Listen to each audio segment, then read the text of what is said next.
हमारा देश हिंदुस्तान आज पूरी दुनिया में अपना स्टैंडर्ड रखता है। इसमें बहुत सारे कास्ट है, कल्चर है, डाइवर्सिटी हिंदुस्तान की अपनी है, इसलिए हिंदुस्तान पूरी दुनिया में बहुत यूनिक मुल्क माना जाता है।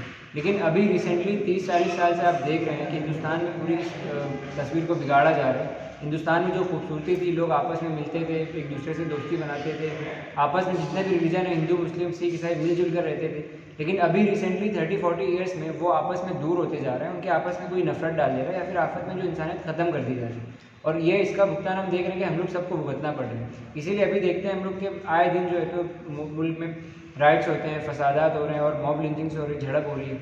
अब इसका खमियाजा जो भुगतना पड़ता है, इसका नुकसान सीधा एक आम नागरिक पे पड़ता है। और वो एक आम नागरिक को जो है तो सिर्फ हफ्तों नहीं बल्कि महीनों तक अपनी रोजी रोटी तक से उसको महरूम होना पड़ता है। और ये लोग जो भी नुकसान कर रहे हैं, ये सिर्फ किसी एक हिस्से का नुकसान नहीं कर रहे हैं, किसी एक मुल्क का नुकसान नहीं कर रहे हैं, बल्कि ये पूरी इंसानियत का नुकसान कर रहे हैं, ये पूरे मुल्क का नुकसान कर रहे हैं। अगर इसके खिलाफ हम लोग अगर यूनाइट नहीं होते हैं, अगर इस बहते हुए सैलाब को अगर हम रोकते नहीं हैं, तो आने वाले दिन में हिंदुस्तान मुल्क जो है तो पूरी दुनिया में एक तरीके से बदनाम मुल्क हो जाएगा। या हिंदुस्तान को लोग वो इज्जत से नहीं देखेंगे जो इज्जत से देखा जाता है। आज भी हिंदुस्तान एक ऐसा मुल्क है कि कुछ लोग मिलजुल कर साथ में रहते हैं, लेकिन उसके बावजूद हमारी सोशल कंडीशन इतनी ज़्यादा ख़राब हो चुकी है कि सिर्फ छोटी छोटी सी बात को लेकर आपस में रिलीजन के बीच में लड़ाई झगड़े मॉब लिंचिंग बिल्कुल कॉमन केसेस हो चुके हैं। और इन कॉमन केसेस में हर एक आदमी का नुकसान हो रहा है, चाहे उसका एजुकेशनल नुकसान, एजुकेशन की बात कर लीजिए, इकोनॉमी की बात कर लीजिए, सोशल लेवल पर बात कर लीजिए। हिंदुस्तान की पूरी गतिविधि बिगाड़ी जा रही है और पूरी तस्वीर ख़राब की जा रही है। इससे आम नागरिक को बहुत ज़्यादा तकलीफ हो रही है। इसलिए हम लोगों ने 10 डेज़ की कैंपेन स्टार्ट किए, वेयर आर वी हेडिंग, हम कहाँ जा रहे हैं। SIO ने ये कैंपेन स्टार्ट किए October 1 टू October 10 तक। इससे SIO पूरे महाराष्ट्र में पैगाम देना चाहती है, महाराष्ट्र में कैंपेन चला के पूरी दुनिया में पैगाम देना चाहती है कि हम लोग इंसानियत के पैगाम कि हम लोग इंसानियत के अलंबरदार हैं और हम ह्यूमैनिटी को दोबारा ज़िंदा करना चाहते हैं।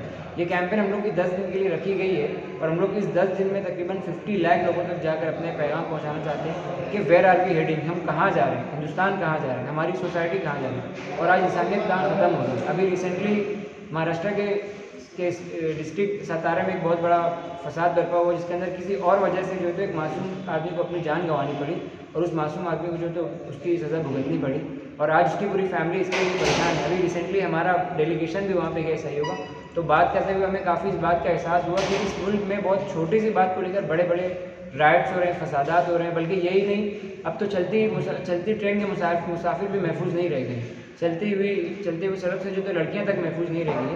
तो SIO की ये पूरी campaign where are we heading, ये इस बात की रिक्वायरमेंट है, ये इस बात का तकाजा करती है कि हम लोग सब मिलजुल कर रहे हैं और इंसानियत को दोबारा ज़िंदा करें, इंसानियत का झंडा अपने हाथ में रखें। और ये हमारा कैंपेन का थीम है कि वेयर आर वी हेडिंग। भारतामध्ये सध्याची जी परिस्थिती आहे, आपण बघतो इतिहासात जर आपण बघितलं मागच्या 50-60 वर्षापासून तमाम वेगवेगळ्या धर्माचे लोक, तमाम वेगवेगळ्या जातीचे लोक मिळून मिसळून राहतात. परंतु सध्याच्या मागच्या 10-15 वर्षाचा ट्रेंड असा आहे की लोक एकमेकाला द्वेषाने बघत आहेत. लोकांमध्ये एक दुसऱ्यासाठी प्रेमाची भावना बांधिलकी राहिलेली नाही किंवा कमी होत चाललेली आहे. तर SIO तर्फे आम्ही अशी एक कॅम्पेन लॉन्च केली आहे, वेअर आर वी हेडिंग, म्हणजे आम्ही कुठे जात आहोत, as a community, as a समाज आपण कुठं जात आहोत, कुठल्या दिशेने जात आहोत. जर हे सांप्रदायिकतेचे जे लोन आहे हे जर प्रत्येक गावागावात घराघरात जर पोचलं तर आपली सोसायटी, आपला समाज असंच राहील का अबाधित, आपलं फ्युचर कसं राहील, आपली भविष्याची येणारी पिढी त्यांना आपण शांततेचं जर वातावरण आपण देऊ शकलो नाही तर मग काय राहिलं आपल्याकडं. त्या अनुषंगाने आम्ही ही कॅम्पेन छेडलेली आहे आणि या कॅम्पेनचा, या मोहिमेचा आमचा एकच उद्देश आहे की कुठल्याही प्रकारचे धर्माच्या बाबतीत असेल, कुणाच्या कास्टच्या बाबतीत, कुणाच्या कलरच्या बाबतीत असेल तर एक दुसऱ्याबद्दल भेदभाव अजिबात नसावा. आणि त्या अनुषंगाने आम्ही वेगवेगळ्या कॅम्पसेसमध्ये जाऊन लेक्चर घेत आहोत. आमदार खासदार असतील, नगरसेवक असतील आणि समाजातले जे प्रतिष्ठित लोक आहेत त्या सगळ्यांच्या भेटीगाठी घेत आहोत. आणि आम्हाला अशी अपेक्षा आहे की जे भारताची संकल्पना आमच्या डोक्यात आहे की सर्वांनी मिळून मिसळून राहणं आणि देशाच्या प्रगतीसाठी पायाला पाय लावून पुढे जाणं, तर त्या आमच्या हाकेला तमाम भारतीय समाज पुढे येऊन आमची साथ देईल अशी आमची संपूर्ण अपेक्षा आहे. धन्यवाद.